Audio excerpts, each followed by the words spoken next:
On Alarm air clock, Alan, you meant to say. Alarm clock, yeah, okay, fine.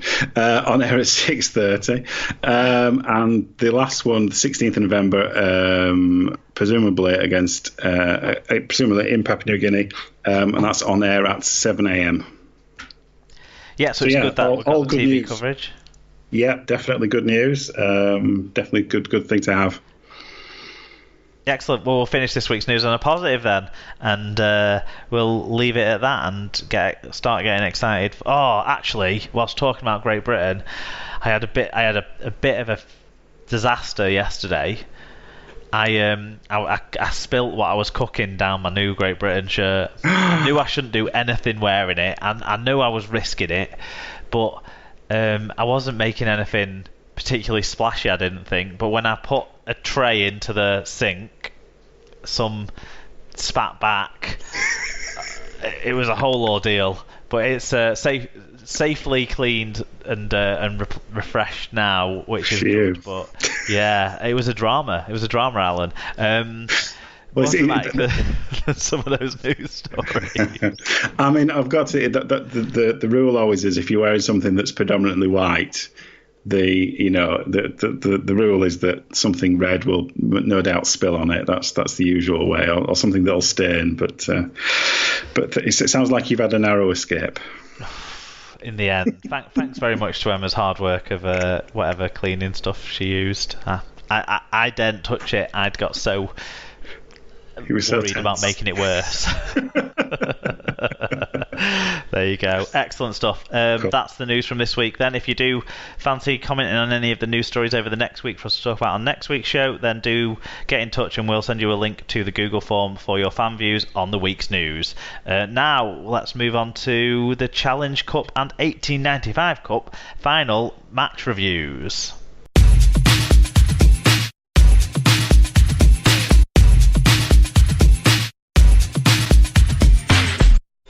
So it's match reviews time, and what we lack in numbers of matches, we certainly don't lack in entertainment and significance of matches. As we're going to talk in detail about the two games at Wembley on Saturday. We're going to start with the Challenge Cup final, Alan, which finished St Helens 4, Warrington 18. It was actually 12-0 to the wire at half time, so they managed to maintain that advantage effectively before winning this trophy. 62,717 were there. Robert Hicks was the man in the middle with the whistle. We'll do stats first. In terms of the team stats, St Helens made over 200 more metres, 6 more breaks. They also had more offloads and more tackle bust too, but they made 18 errors to Wyre's 5. Ultimately, not making errors was crucial to the Wyre's Cup triumph. Individually, Darryl Clark, who I'm sure will get plenty of mention as we go through this one. 1 try, 44 tackles, 137 metres. Joe Philbin, 1 try, 157 metres. Chris Hill, 147 metres. And Josh Charnley, 145 metres. For St Helens, there was some standout stat performers amongst their side, just not on the score sheet. James Roby, 65 tackles. Tommy Makinson, 248 metres and 2 clean breaks. Luke Thompson, 47 tackles and 148 metres. And Alex Walmsley, 41 tackles and 126 metres. I mean, there was others that went well over 100 in that Saints side, and others who made over 40 tackles as well. There was a lot of effort put in by their players, but without question. Yeah, not the reward that they were looking for. Let's start the fan reviews off with a Warrington fan. Excellent.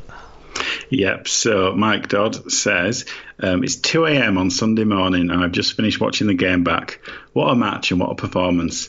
It seems like we gave away all our penalties and made all our errors in the first few weeks and saved a special performance for the final. Clark immense with Hill, Cooper and Philbin backing him up excellently. Pan's kicking was strong too, with Saints often having to start sets deep. 60-0 Salford, anyone? Yeah, well, Salford are the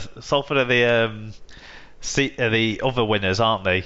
Out of the Challenge Cup and the scheduling. Dr. Bob Phillips, nice to hear from Dr. Bob Phillips. He said, Team versus top players. Strategy versus hope and speed. Calm determination versus panic. And I still didn't see how they would manage to do it until 15 minutes into the second half. Cracking game.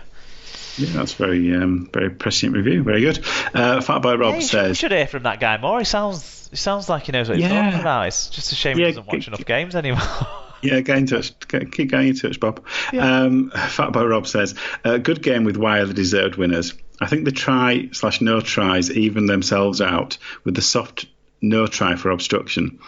Made up for Castle... Can't resist, can I? Made up for Castlad Daz Clark. Hashtag... DCIACF. So I'm guessing Darryl Clark is a Cass fan. Yeah. Ian Gatwood said, another case of all pre-match hype being let down by one side not really turning up. Well done, Warrington. Simple as. Fair enough. Joshua's granddad says, I think it's a little harsh to say St Helens didn't turn up. It's certainly not harsh to say that they didn't deliver, but I don't know. We'll talk more about that later on. Yeah. We'll get to that. Joshua's granddad says, chokers versus the bottlers. Something had to give, and the Wire came up with a game plan to nullify Saints' flair. Maybe if Hicks had gone to the screen after 2 minutes like he has all season, things would have been different. Disagree with two of the disallowed tries. I thought Ben Murdoch-Masila ripped the first, and Lynham was a showboat call by Hicks. Showboat call by Hicks. See players brush others all the time. We'll get to the video ref or lack of in a bit. Karsten, hashtag choke. Nice to hear from you, Karsten. He's had a quiet summer, hasn't he? He has. Been, Nice to hear from you, buddy. Yeah. Lee Whitnell says, with all the talk about Austin in the run-up, everyone forgot that I couldn't make the cup final this year. As I'm clearly a fucking jinx, the result was never in doubt. We'll never know how the game would have panned out if Knowles' try had stood, but a fantastic Wire performance forged in the defeats of 16 and 18 saw us through against a nervy Saints, inexperienced on Wembley turf. Get the fuck in. Malkarma Tios said, choke again, Karma. Could Holbrook be going back empty-handed to Titans? He'll fit right in there then. Full stadium, Karma, thanks to only having really, really big English clubs and not foreign ones. Good old Wembley was full again. Make 'em pay a bond. Very good. Excellent stuff. Yeah, we'll talk about the crowd as well. Matt Butler says, Warrington needed Saints to have a stinker to win, but in their wildest dreams, I don't think they could have foreseen how much they would oblige. You can't knock Warrington's defence, but aside from when they're being denied by one very sloppy bit of refereeing, their attack never got going. It's cheap to look at individuals, but Coop made Kieran Dixon's KR horror show pale into insignificance. Warrington value for the win. Mark Butler also said, some notes on my day, my first Challenge Cup final. You have to consider the turnout disappointing after last year's grumbles, but it's a long day and you have to wonder if any game in London can regain supremacy now big occasions are closer. But after recent issues, the atmosphere around the ground was positive and we ought to be proud of how well we usually mix. Yeah. Yep, that sounds good to me. Paul Chamberlain says, great game and great viewing. Credit to the Wire pack that really showed up and led the way. Clark was outstanding. Crowd was a downside, but I really can't be bothered to read the comments of those that didn't even go. Here to that one. Deserved result for Holbrook. Seems like he's just practicing failure, so it'll fit in at Gold Coast. The ears of the rest of the top five in Super League have all just perked up. Pete from Oz, who got in touch over the weekend, actually, who's here in a few weeks for some of the playoff finals games, so I'm sure he'll make himself known when he's in the country. Pete said, greetings from a St George Dragons fan down under. Was great to see Steve Price lift the cup. He was much maligned unfairly during his time as the Dragons coach in the post Wayne Bennett Premiership years and sacked, so he certainly deserves the success. Enjoy the podcast and looking forward to my first trip to the UK in a few weeks. Hopefully catch week 1 of the Super League semis. Any tips for likely venues? So, how does it work? Do Saints get week 1 off, or do they play week 1? Oh, my neighbours just started doing the lawn. I hope we can't hear that over the microphone. We'll, Not as yet from this end, but we'll see. I've never really concerned myself with the Super League playoffs for a few years, so I can't remember how they work, to be honest with you. I get a feeling that maybe Saints will probably get the first week off, won't they? So it's difficult to say particularly at the moment, what the home venues are going to be. It really is, isn't it? Yeah. Does this mean that Wire season's done now and they'll slide out or not? Who can tell? It could be conceivably lots of grounds. Yeah, we'll pick that back up later in the show when we do our predictions for the next round of Super League, because that might start giving us a picture of where it's going to go this year. So we'll do that later on, but we'll move on with the fan views. POB 1976, he said, what a Challenge Cup should be, a great atmosphere in and out of the ground, fans mixing and great banter. Unfortunately for Saints fans, it wasn't to be. Wire did the basics right and waited for the chances and took them. It wasn't Saints Day. Yeah, fair enough. Rich Langley says, been saying all year it's Warrington's year. It was good of Saints to play along and make as many mistakes as they did, though. Classic final once again, although it looked to be Wolves' game for a lot of time until Clark's try. There was always a thought that Saints would come back. Hopefully there's a bit of a post-final lull now to keep the top five interesting. Okay.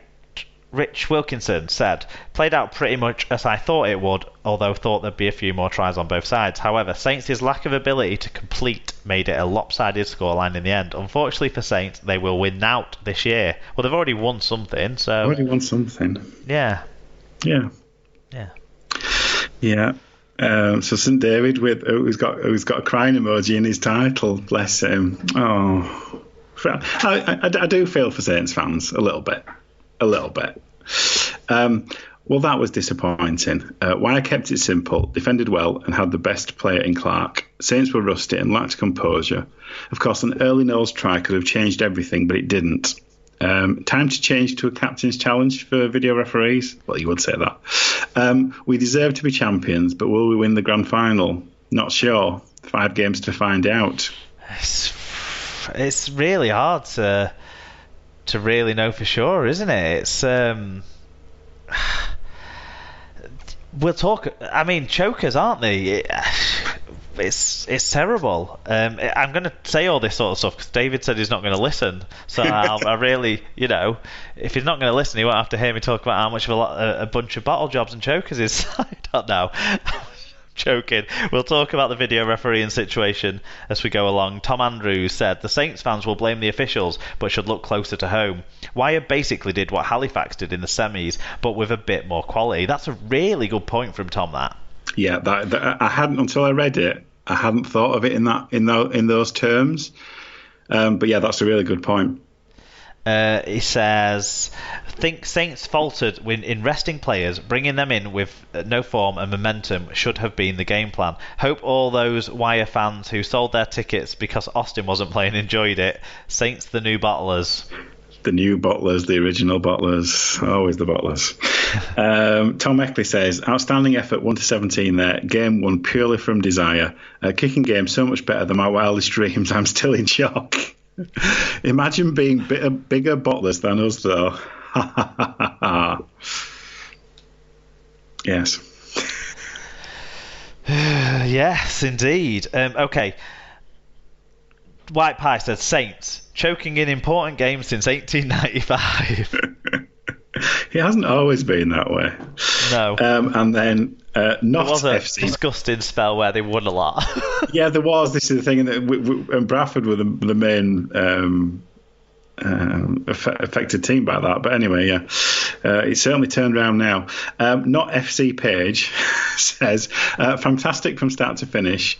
To get those bargains, you need the speed of grace, the sidestepping of the slow walkers to get to the checkouts, few momentum swings going through the kids sections, and a dodgy video ref decision on the mispriced pair of jeans. But 10 of 10 all around for me. Thus concludes the odyssey of Page's trip to the big to the big Primark instead of going Big to the shop. Challenge Cup final. Excellent stuff. Loads to touch on there. Some great to get some newer voices in, as well as some